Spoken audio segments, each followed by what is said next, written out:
1. You will hear a student and an advisor talking about facilities at a college. First, you have some time to look at questions 1 to 5.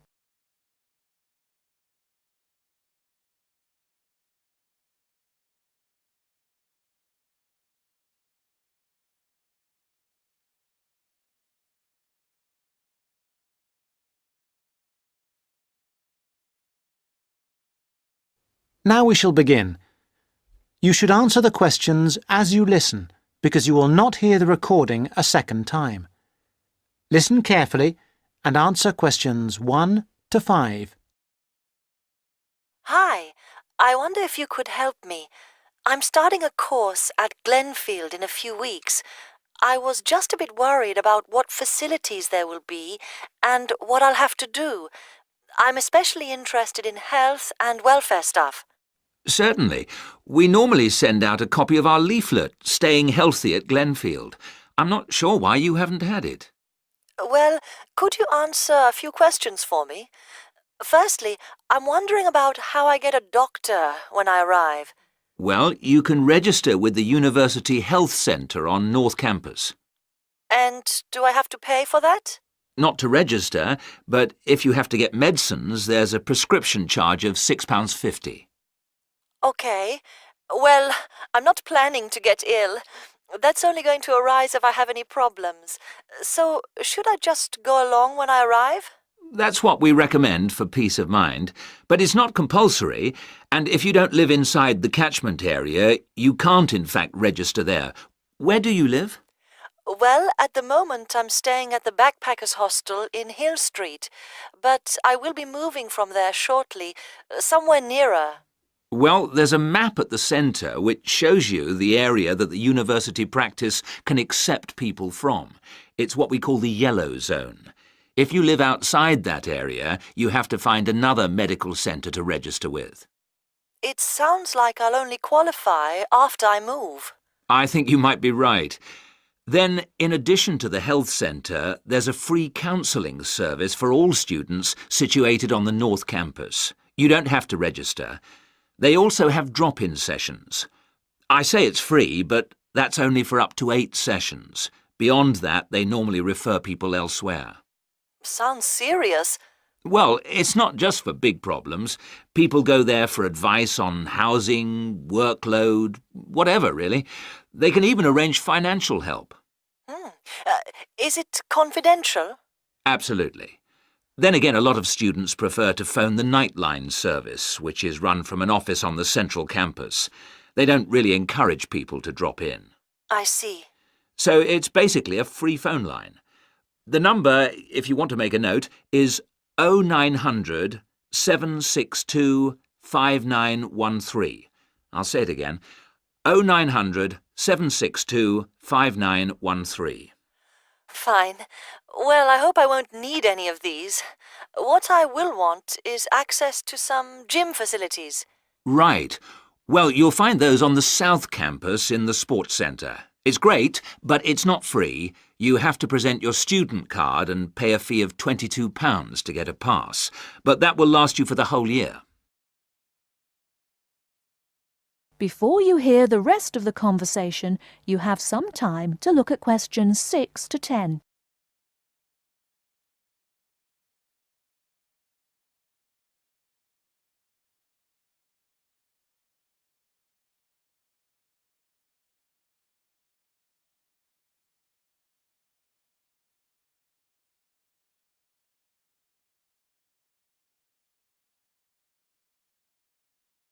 Now listen and answer questions 6 to 10. Is this information on the website? I'm afraid not. I can send you some leaflets or even resend the whole information pack if you give me your details. Could you send the whole information pack, please? Yes, that's fine. I'll have to take down some details. Could you tell me your full name? Sonia Orr. S-O-N-Y... No, I'll spell it. S-O-N-I-A. Then Orr is O-R-R. Orr. OK. And you said you were on Hills Road? Yes, but don't send it there as I'm about to move. I'll give you my new address, which is 22 Winter Gardens. That's Glenfield. And the postcode? Oh, yeah, that's GF23 9BQ. Fine. Now, we're doing a bit of data collection about who uses our services at the moment. Can I just ask a few more questions? Yes, that's fine. OK. If you're an international student, what country are you from? I'm from Switzerland. And how old are you? I'm 24. And finally, which course are you enrolled on? Right, well, that's a bit complicated, since I'm hoping to switch to economics and history. But at the moment... I'm down to do economics and sociology. It's a joint degree. OK, I'll put that. Great. Well, I'll pop the information pack in the post, and you should get it soon. That is the end of part 1. You now have half a minute to check your answers.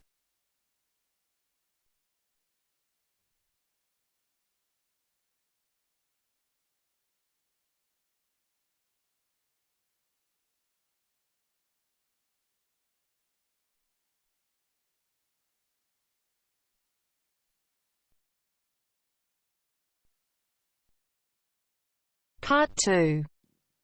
You will hear part of a local radio program about fighting air pollution in Canadian towns. First, you have some time to look at questions 11 to 14.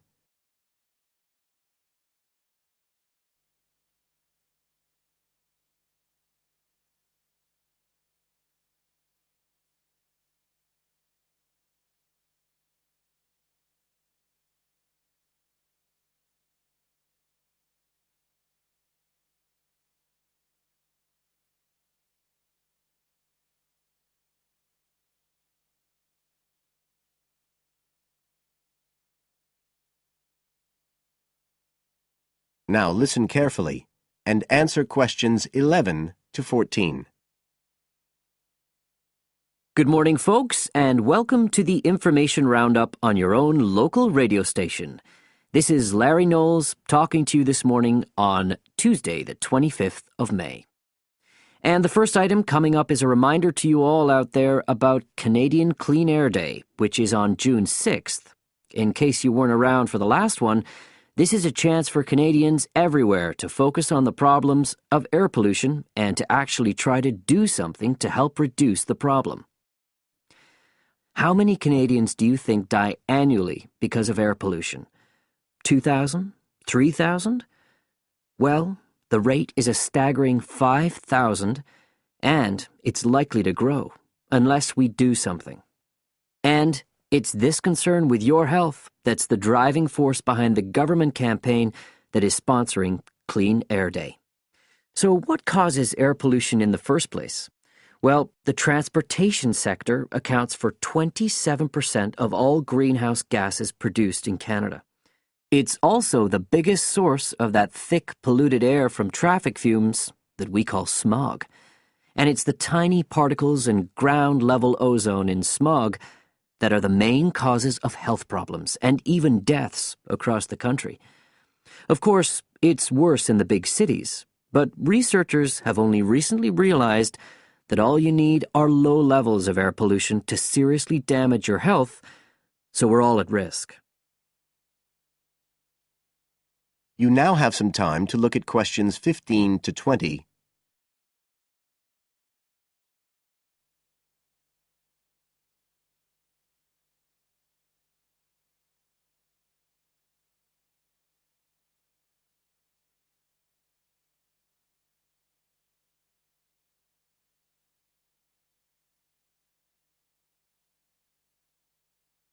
Now listen and answer questions 15 to 20. So, what can we do to fight air pollution? Well, it should be pretty obvious by now that the way we get to and from work every day can have a big impact on the air we breathe. So the easiest action you can take on Clean Air Day is to accept what we call the Commuter Challenge. and get to work on foot or by cycling for a change. If you have to use your car, try carpooling and share the drive, or better still, use public transit. If everyone tries this for just one day, you'll be amazed by the difference it can make to the air in our towns and cities. But there's more you can do to improve air quality. For example, you can plant trees. And if you don't have a garden, then you can do your bit in other ways. For instance, did you know that modern, improved wood stoves can reduce wood smoke by as much as 80 to 90%? So you can make a big difference if you upgrade the appliances you use in your home. The government is also working hard on your behalf to clean up our air. Its priority is to reduce the emissions that cause smog, and they have clear plans to get there. Last year, Canada and the United States agreed to reduce emissions on both sides of the border between the two countries, and they plan to reach their targets in the next few years. The government's also taking action to get cleaner fuels. It's already reduced the sulfur contained in gasoline, and it hopes to reach the reduction target for sulfur in diesel by next year. But the measures don't just focus on the motorist. The federal government's also working to reduce emissions from power plants and factories right across the provinces. You can find out all about government action and all the plans for Clean Air Day events. That is the end of part 2. You now have half a minute to check your answers.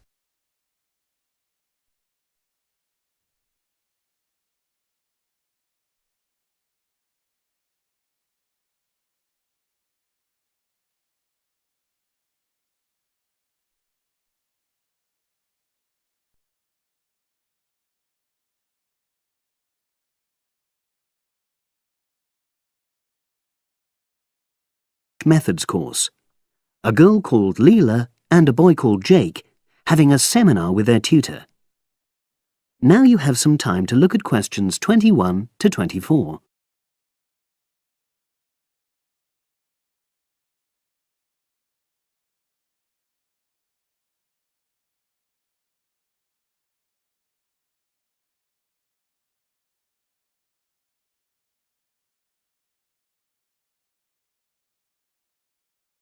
Now listen and answer questions 21 to 24. So the task I gave you both was to choose an article about a small-scale research project. Yes. You were then required to try to reproduce the research procedures in your own context, i.e. try it out for yourselves. Yeah, and that's what we've done. Great. So I'd like you to tell me a bit about the article and why you chose it. Well, the article's written by 2 university lecturers who had started using crosswords to help their students revise terminology for exams. And the crosswords were designed and set on computers. And we selected the article because, well, it seemed an accessible topic, even though we weren't familiar with the technique. You know, using IT to design crosswords for higher education. That's a good reason. So these lecturers wanted to see how well this innovation was received by their students. Yes. So how did you go about reproducing the research? Well, we drew up a list of terms from one of our own modules and designed a crossword for revising these terms. Then we asked our classmates to try out the crossword and give us feedback, their opinions on how they felt about using the technique. Was it easy to find participants? It wasn't easy at first, but then we convinced them that by taking part in the research, they were actually benefiting themselves by preparing for an exam, which is coming up later this term. And it worked. Good. So how did you find out what the students thought about doing the crosswords? A questionnaire. The original article used a 2-page long questionnaire. There were lots of excellent questions on it, but the whole section on difficulties using IT is now obsolete. Old-fashioned even though it had only been written a couple of years ago. So you designed a shorter version? Yeah.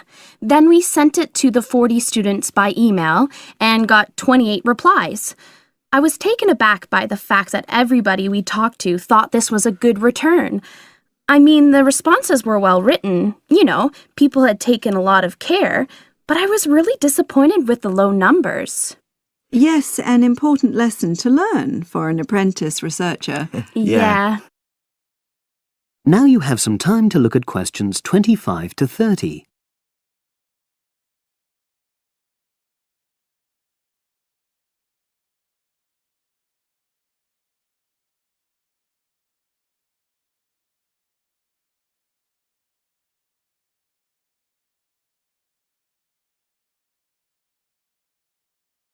Now listen and answer questions 25 to 30. So what results did you get? Well, basically, the responses were extremely positive. The students said that doing the crossword on a computer helped them really focus on the work in hand and not be distracted, which is something that commonly happens with other ways of doing revision. Yeah, that was really clear.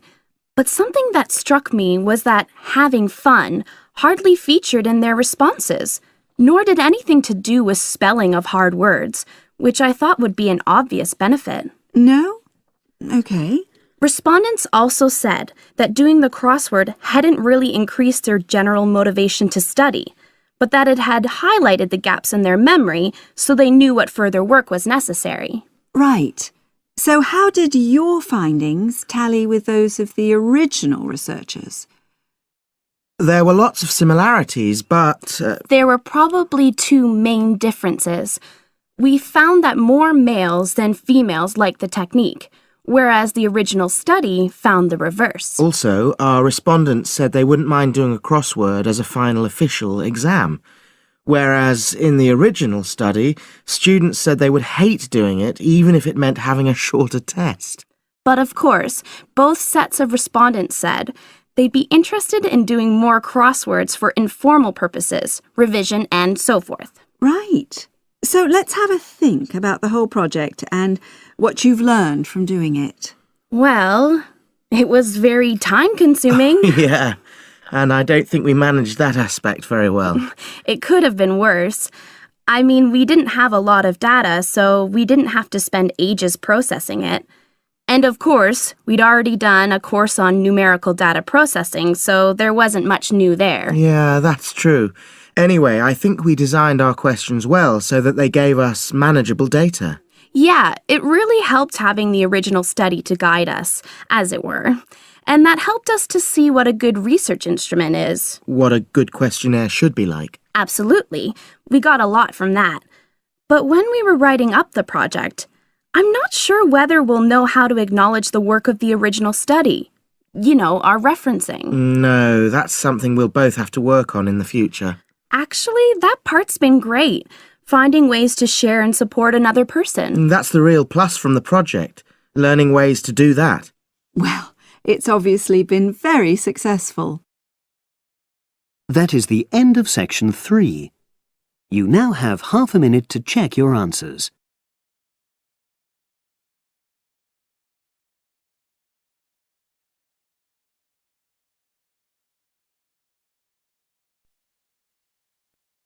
Now turns to Part 4. Part 4. You will hear a presentation by a student about a website she has designed for a supermarket. First, you have some time to look at questions 31 to 40 on pages 113 and 114.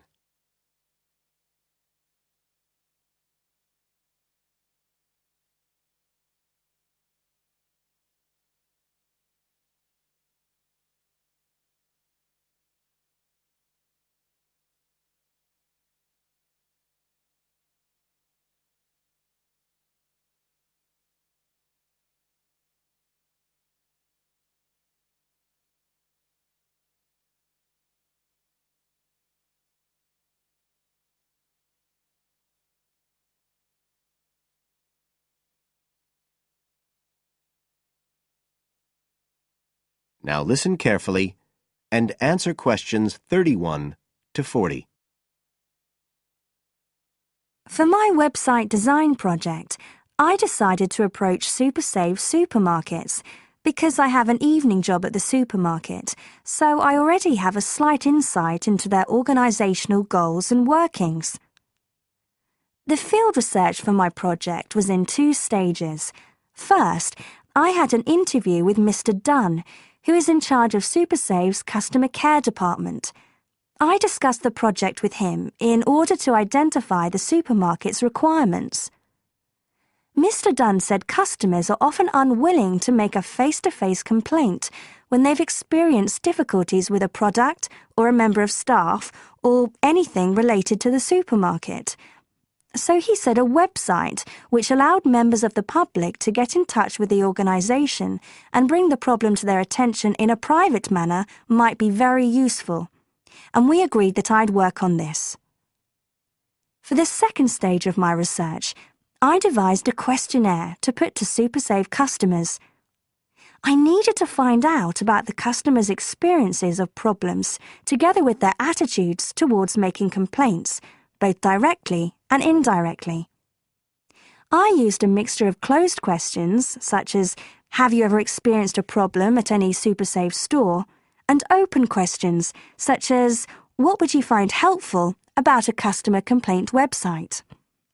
I decided to do interviews rather than rely on distribution of the questionnaire, as I felt this was likely to lead to a higher take-up rate. I visited 4 SuperSave stores, 2 in the city centre and 2 in the outskirts, and altogether I interviewed 101 respondents. Then finally, I analysed the results.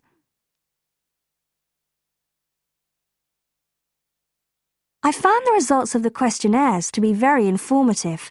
I found that out of the total number of customers investigated, 64% had at some stage encountered a problem in a SuperSave store. Out of these people, the vast majority said that they hadn't reported the problem to any member of staff. They just kept it to themselves. The next thing I tried to find out was why they hadn't complained. Well, about 25% of the people I interviewed said the reason was that they couldn't be bothered, and a slightly smaller percentage said that they didn't have enough time. But 55% said the reason was that they felt intimidated. I finally asked if they would be more likely to complain if they didn't have to do it face-to-face, and nearly everyone I asked said that they would, 95% to be exact. I then set about designing the website to meet these needs. Once I'd completed the website, I made another appointment with Mr. Dunn to find out what he thought of it. Mr. Dunn said he felt that the pages would benefit his organisation by giving customers a new way of expressing their complaints and by making it easier to collect complaints, identify specific places where service and customer care were not as good as they should be, and act upon them accordingly. SuperSave is already a highly customer-orientated organisation, and he thought our website would be an excellent addition to their customer care effort. This is all well and good, but there still remains the general problem with websites, that there's a lack of access to online computers. Surprisingly, in my survey, I found that 88% of those interviewed had access to the internet, which I felt was quite high. But this access wasn't always direct. For some people, it was through their children and grandchildren and neighbours and so on, rather than being readily available in their own homes. This could prove to be a major drawback to the site, but it is still better to have it now to get the edge over competitors, however slight, and in the very near future, it is expected that almost everyone will have direct access to the internet. Another thing to consider is that at the moment I can only base our conclusions on data gathered from a tiny fraction of the supermarket's customer base. In order to get a better idea of how the site is doing and to see how well I have met my objectives, the site will need to have been up and running for at least a few months. After this time, it'll be possible to see whether or not people are actually using the site and if it's helping to make improvements to their customer service. It would also be interesting to study the effect of the site on staff at the supermarket. Morale could be dented as more complaints come in.